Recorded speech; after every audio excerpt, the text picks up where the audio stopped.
Hey there, what's up, y'all? What's up, y'all? Great morning, rise up, champions. We're back. Rise up, champions. How are you today? Great morning. It's a wonderful, it's Thursday morning, and we're back to our usual run, our usual programming. We're still here at our place. My wife is over there, and I am here dito sa may mga puno.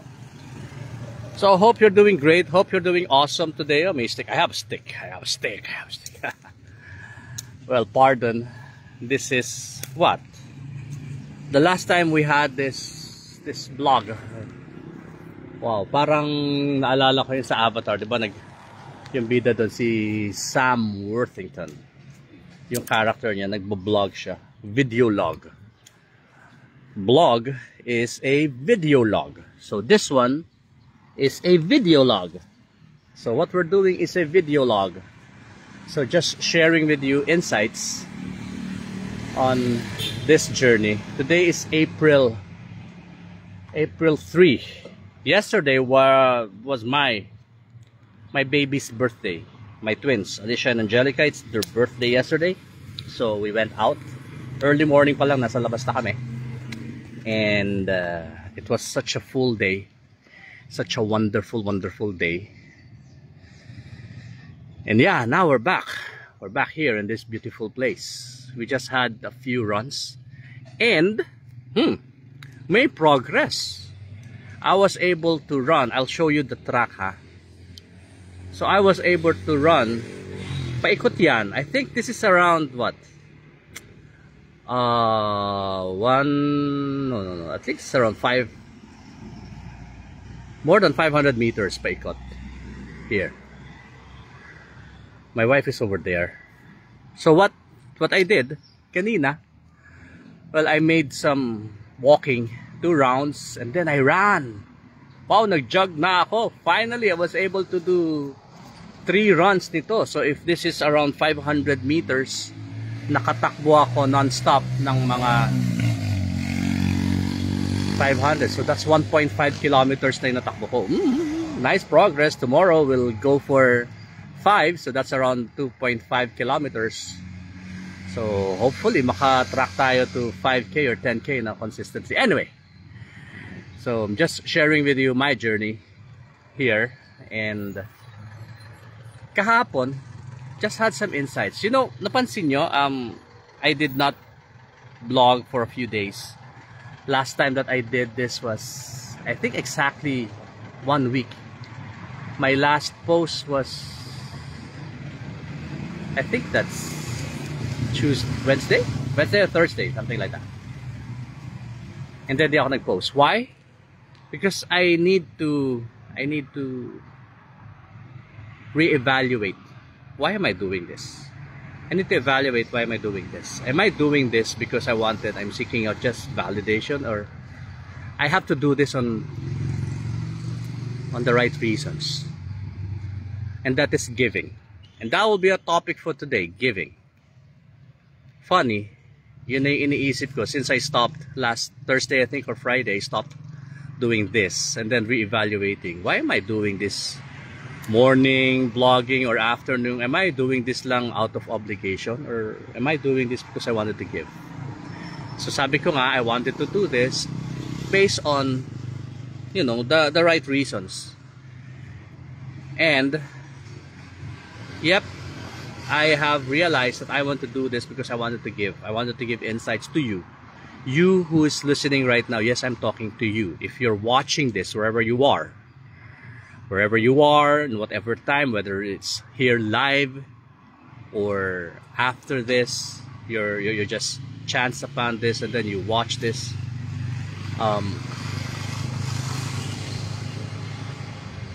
Everything that you wanted that you will do from here on, do it out of giving. That heart, that generous heart. Because I believe the Lord has given you a generous heart. I have a stick. God has given you a generous heart. And hi, Obet. Great morning, brother. Yan, shout out. Hi, Obet! Shout out na yun, ha? Sinigaw na kita. Great morning, my friend. So I was saying, you do this out of giving. I'm doing this now out of giving because I wanted to give something to you. I wanted to give that energy to you. So if you're listening right now, here's my message to you. First, the story. Message question: would you give even if it hurts? Magbibigay ka ba kahit masakit na? I know someone who gave, even if it hurt, even if it meant spreading his arms, dying on the cross. Siya yun, yung nasa taas, binigay niya lahat. Kung naibigay niya sa atin yun, why not us? Funny story. Kahapon, we went, it's my daughter's birthday. Silang dalawa. Alright, watching while working. Good luck on your work, brother. Be a blessing to people that you will come in contact with. Because remember, contacts equals contracts. The only difference is the R, which stands for relationships. So all contacts. So I'm shouting. I'm giving this to you as an insight. Bigla lang dumating. Whoever it is that you're contacting to right now, whatever contact you have, kung sino man yan, every person is a contact. And contact equals contracts. The only difference is the R. Contact, contract. R stands for relationship. So if you have a contact, you build relationship with them, eventually that contact will give you a contract and you can monetize that. Right? Some nuggets there. Huh? Anyway, so it's my daughter's birthday yesterday and we went out. Nagsimba, we went to church, and then we went to the first death anniversary of a friend, yung mother nila. And then after that, we went to my former company. And, you know, goodbyes. Galing ako doon sa office ko before. And by the way, right now, I'm out of corporate. Officially, it ended 31st. And right now, I'm back to my freelancing, to my coaching, to my consulting. So if you need something about sales and marketing, mindset, strategies, I'm here. And I'm going to launch my course. Wait for that. You're going to get a lot of value from that. Anyway, so back to my story. I went there to the office to get some final stuff. In and out lang dahil ayoko nang makipag-usap sa mga tao doon because, you know, just to ease up. Dahil masakit din yon na aalis ka doon.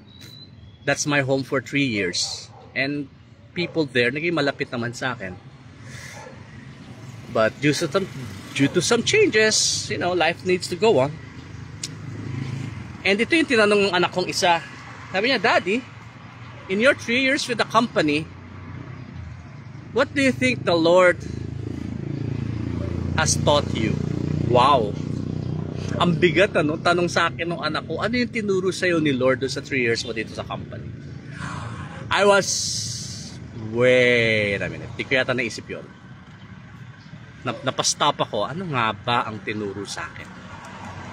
And then I realized, oh, the Lord has taught me how to give.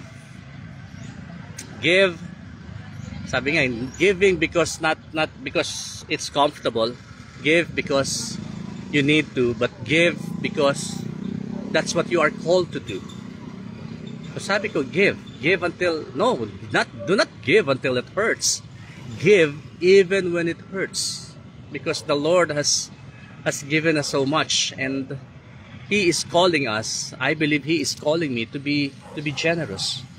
And somehow, in my own little way, I think, somehow I have provided value naman sana dun sa mga tao doon, and I was able to give my all.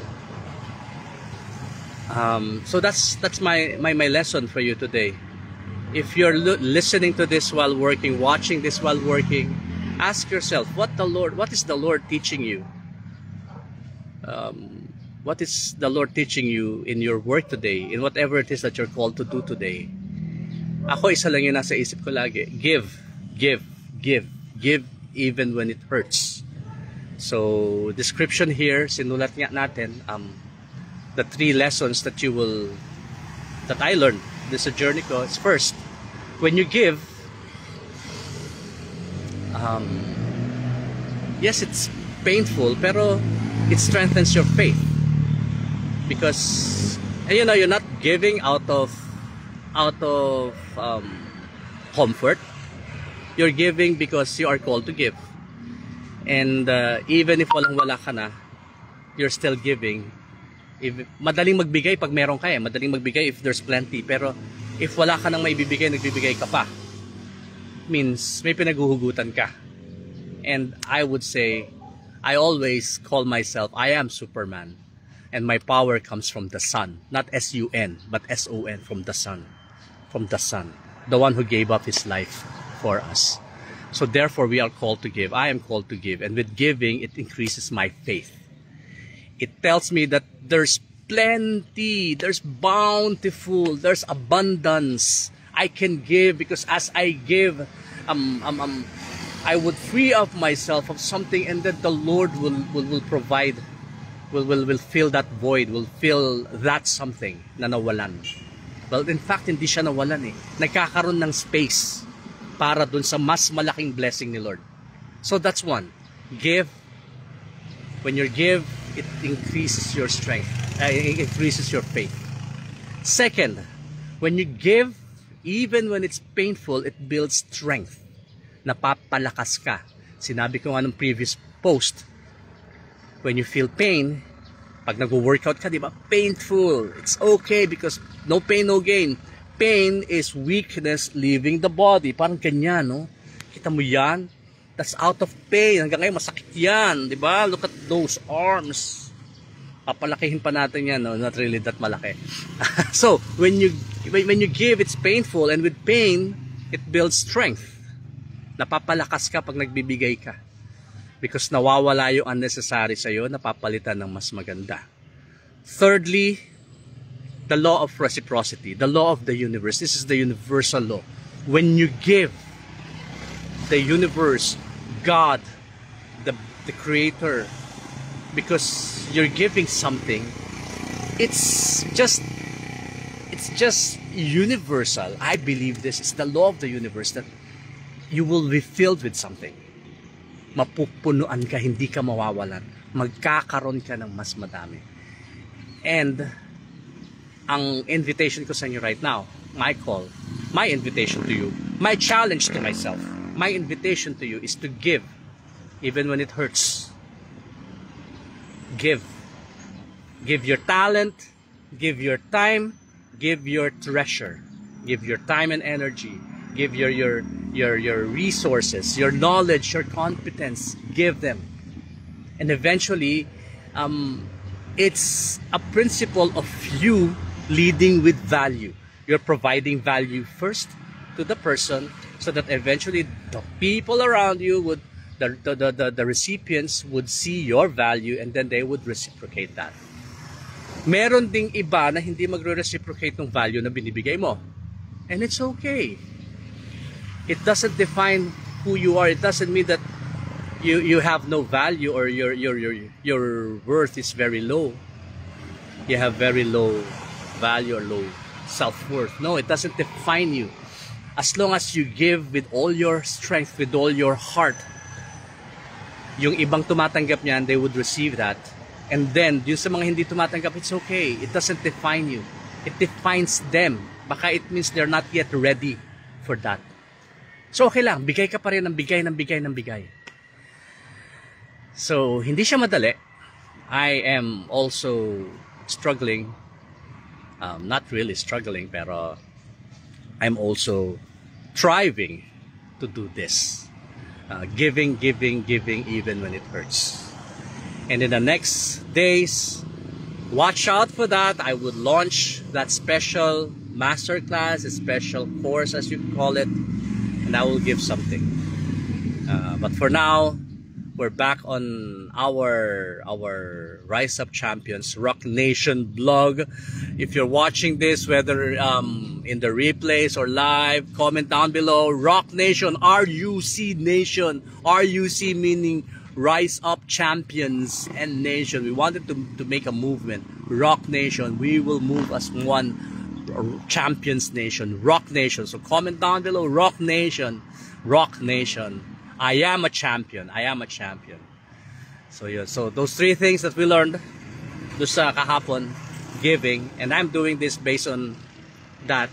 We'll keep that in mind. We'll do this because I wanted to give, and my invitation to you is everything that you do, it's out of you giving, you being generous, because we have a generous God and we're just giving to people what we have received. Nagets nyo? Lagi nandun yung tagline, nagets nyo?